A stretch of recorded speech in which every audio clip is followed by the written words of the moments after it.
नमस्कार, मैं नवीन कुमार। आइए डालते हैं एक नज़र आज की खबरों पर। जन सुराज के सूत्रधार और चुनावी रणनीतिकार प्रशांत किशोर आज मनेर पहुंचे।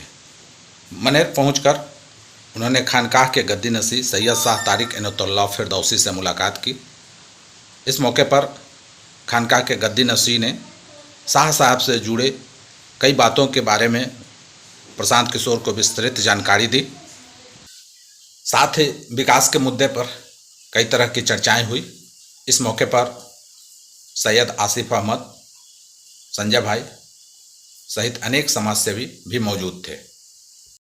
मैनेजमेंट प्रोफेशनल पाठ्यक्रम में नामांकन एवं प्रशिक्षण लेने वाले विद्यार्थियों को विशेष सुविधा दे रही है अंबेडकर इंस्टीट्यूट। पटना जिला के मनेर के छितनावा में Ambedkar institute of higher education इन दिनों मैनेजमेंट के विद्यार्थियों के लिए एक आकर्षण का केंद्र बना हुआ है। सबसे खास बात यह है कि संस्थान में नामांकित सभी वर्ग के छात्र छात्राओं को स्टूडेंट क्रेडिट कार्ड योजना के अंतर्गत निःशुल्क नामांकन, प्रशिक्षण एवं आवासीय सुविधा दी जा रही है। इसके अलावा नामांकित छात्र छात्राओं को प्रथम वर्ष में निःशुल्क लैपटॉप प्रदान किया जा रहा है। संस्थान के अध्यक्ष डॉक्टर कौशल कुमार गिरी ने बताया कि यह राज्य का एकमात्र संस्थान है जहां विद्यार्थियों के कैरियर निर्माण एवं व्यक्तित्व विकास के लिए सारी सुविधाएं एक ही परिसर में उपलब्ध कराया जा रहा है। बिजली के स्मार्ट मीटर का सिम भी अब करा सकेंगे पोर्ट, उपभोक्ताओं को मिली राहत। बिजली के स्मार्ट प्रीपेड मीटरों के लगने के बाद उपभोक्ताओं को नेटवर्क की समस्या आने पर मीटर में लगे सिम को पोर्ट कराने की सुविधा मिलेगी। ठीक उसी तरह जैसे नेटवर्क से परेशान मोबाइल उपयोगकर्ता दूसरे टेलीकॉम कंपनी का सिम ले लेते हैं। शहर में 6.5 लाख स्मार्ट मीटरों में जीनस कंपनी ने यह तकनीक विकसित की है। इसका सबसे बड़ा फायदा दूर दराज के इलाकों और ख़राब नेटवर्क वाली घनी बस्तियों में मिलेगा। अभी तक 1.5 लाख स्मार्ट प्रीपेड मीटरों की सुविधा नहीं है, जिसमें बैलेंस अपडेट नहीं हो पा रहा है। बीजेपी चाहे न चाहे लेकिन उसे जम्मू कश्मीर को स्टेटहुड देना ही होगा। कांग्रेस सांसद और लोकसभा में विपक्ष के नेता राहुल गांधी जम्मू कश्मीर के रामबन पहुंचे। यहां पर उन्होंने एक रैली को संबोधित किया। इस दौरान उन्होंने नरेंद्र मोदी सरकार पर जमकर हमला बोला। उन्होंने कहा कि आप सबका यहां स्वागत करता हूं। आपने देखा होगा कि पूरे देश में बीजेपी आरएसएस के लोग हिंसा, डर फैला रहे हैं। लड़ाई दो चीज़ों की ही है, नफरत और मोहब्बत। हमने नारा दिया है कि नफरत के बाजार में मोहब्बत की दुकान खोलेंगे। नफरत को मोहब्बत से हराया जाता है। पहले मोदी सीना चौड़ा करके आते थे और अब ऐसे ही आते हैं। पहली बार हिंदुस्तान के स्टेट के लोगों के हक को छीना गया। जम्मू कश्मीर का जो स्टेटहुड है उसे वापस देना होगा। आपसे आपका अधिकार छीना जा रहा है। हमने देश को संविधान दिया है। आपके लोगों का धन आपसे छीनकर बाहर के लोगों को दिया जा रहा है। हम चाहते थे कि चुनाव से पहले आपको स्टेटहुड मिले, फिर चुनाव हो, लेकिन बीजेपी ऐसा नहीं चाहती। राहुल गांधी ने आगे कहा कि जहां भी ये नफरत फैलाएंगे वहां हम मोहब्बत की दुकान खोलेंगे। अचानक पटना एयरपोर्ट की तरफ मुड़ गया सीएम नीतीश का काफिला। लाव लश्कर संग हुई एंट्री, मचा हड़कंप। बिहार के मुख्यमंत्री नीतीश कुमार बहुत ही सिस्टमैटिक पॉलिटिशियन हैं, लेकिन आज अचानक ही उनका काफिला पटना एयरपोर्ट की तरफ बढ़ चला। इस बात की जानकारी किसी को भी नहीं थी। थोड़ी ही देर में मुख्यमंत्री नीतीश कुमार पटना एयरपोर्ट पर पहुंच गए। अचानक पटना एयरपोर्ट पर सीएम की मौजूदगी की वजह से वहां पर एक अजीब सी स्थिति बन गई। अधिकारियों के हाथ पैर फूलने लगे। अधिकारियों को कुछ समझ में नहीं आ रहा था कि आखिर मुख्यमंत्री नीतीश कुमार के आने की वजह क्या है।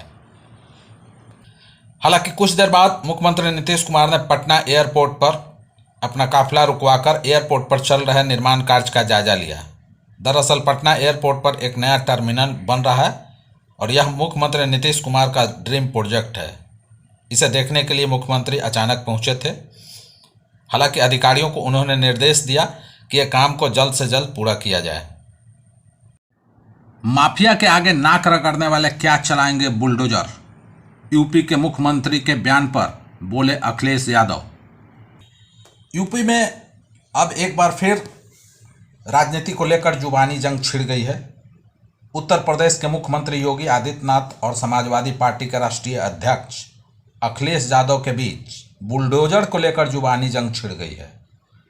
अब अखिलेश यादव ने सीएम योगी के बयान पर पलटवार करते हुए कहा कि बुलडोजर में दिमाग नहीं, स्टीयरिंग में होती है। अब स्टीयरिंग कब दिल्ली वाले या जनता खींच ले ये पता नहीं। सपा मुखिया ने एक सवाल के जवाब में कहा कि उनकी बीपी बढ़ गई है, अब दिल्ली जाकर बैठें। वहीं सीएम योगी ने अखिलेश पर निशाना साधते हुए कहा कि बुलडोजर पर हर एक व्यक्ति का हाथ सेट नहीं हो सकता। उन्होंने कहा कि माफिया के आगे नाक रगड़ने वाले बुलडोजर क्या चलाएंगे, और वो एक बात जानते हैं। बिहार के सीएम नीतीश कुमार से अचानक मिलने पहुंचे तेजस्वी यादव। 30 मिनट तक चली मीटिंग, सियासी पारा गर्म। बिहार के सीएम नीतीश कुमार और नेता प्रतिपक्ष तेजस्वी यादव की मुलाकात मुख्य सचिवालय में हुई। दोनों नेताओं के बीच 30 मिनट लंबी बैठक चली। बैठक में नीतीश कुमार ने तेजस्वी यादव के साथ चर्चा कर सूचना आयुक्त के 2 नाम तय किए।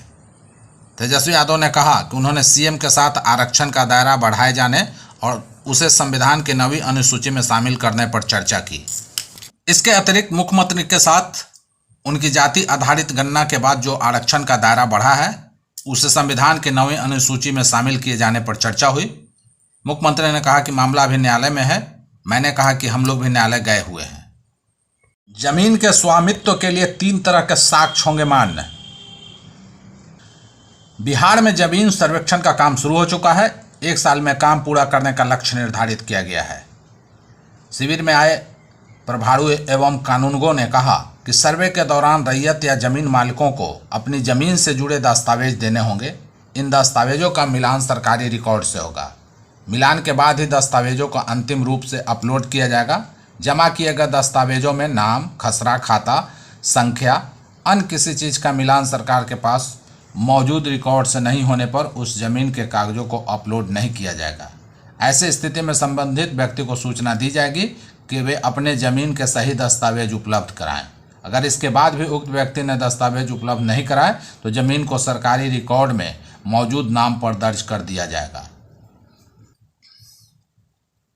जमीन के स्वामित्व के लिए 3 तरह के साक्ष्य मान होंगे। पुश्तैनी जमीन के लिए खातियान, खरीदी गई जमीन के लिए रजिस्ट्री और सरकार से मिली हुई जमीन के लिए पर्चा या वासगीत पर्चा मान्य होगा।